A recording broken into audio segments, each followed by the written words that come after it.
प्यारे बच्चों, आज इस सेशन में हम लोग डिस्कस करेंगे पूंजी निधि या पूंजी कोष की गणना किस प्रकार करेंगे, यानी how is capital fund calculated.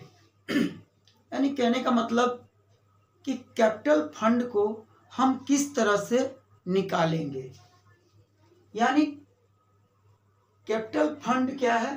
तो capital fund is the total accumulated amount of excess income over expenditure. Capital fund क्या है? तो excess of total accumulated income over expenditure. जब हम नॉट फॉर प्रॉफिट ऑर्गेनाइजेशन में इनकम एक्सपेंडिचर अकाउंट बनाते हैं तो इनकम एक्सपेंडिचर का जब excess of income over expenditure होता है तो जो सरप्लस होता है वो सरप्लस अगर एक्यूमुलेट होता है, यानी एक्यूमुलेट करके रखते हैं। एक्यूमुलेट करने का मतलब क्या होता है? यानी संचित राशि, यानी वो संचय करके रखते हैं तो वो अमाउंट जो होता है वो हमारा कैपिटल फंड कहलाता है। या फिर if the amount of capital fund is not given, अगर कैपिटल फंड का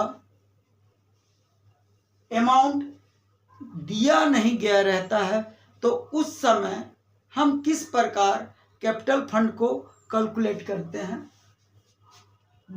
then capital fund is determined by preparing the balance sheet at the beginning of the year. यानी वर्ष के प्रारंभ का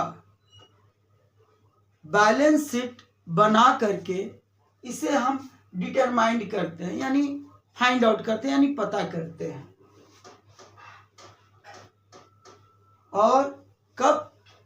तो वर्ष के शुरुआत का जो बैलेंस शीट बना करके और कैपिटल फंड को निकाला जाता है।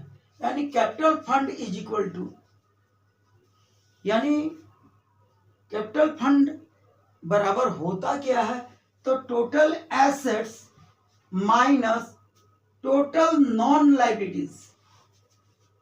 कहने का मतलब है कि जितने भी एसेट्स हैं, यानी कुल परिसंपत्तियां जो हैं, उससे अगर टोटल नॉन लायबिलिटीज को माइनस करते हैं, यानी जो हमें ज्ञात हो लायबिलिटीज, उस लायबिलिटीज को अगर हम माइनस करते हैं टोटल एसेट्स से, तो हमारा कैपिटल फंड निकल जाता है। अब इसी को हिंदी में अगर कहें तो पूंजी निधि या पूंजी कोष व्यय पर आय की अधिकता की कुल संचित राशि है। यानी पूंजी निधि जो है या पूंजी कोष है, जो एक्सपेंडिचर है यानी व्यय है, उस पर आय की अधिकता यानी कितना अधिक है आय, उसके कुल संचित राशि को यानी एक्यूमुलेटेड अमाउंट को ही हम पूंजी निधि या पूंजी कोष कहते हैं। यदि पूंजी निधि की राशि न दी गई हो, अगर पूंजी निधि या पूंजी कोष की राशि न दी गई हो, तो लेखांकन वर्ष के प्रारंभ का हम आर्थिक चिट्ठा बनाकर पूंजी निधि ज्ञात करते हैं या किया जाता है। तो पूंजी निधि या पूंजी कोष बराबर क्या हुआ? तो कुल परिसंपत्तियां माइनस कुल ज्ञात दायित्व को जब माइनस करते हैं तो पूंजी निधि या पूंजी कोष निकल जाता है। आई होप पूंजी निधि क्या है आप समझ गए होंगे। Thank you for watching.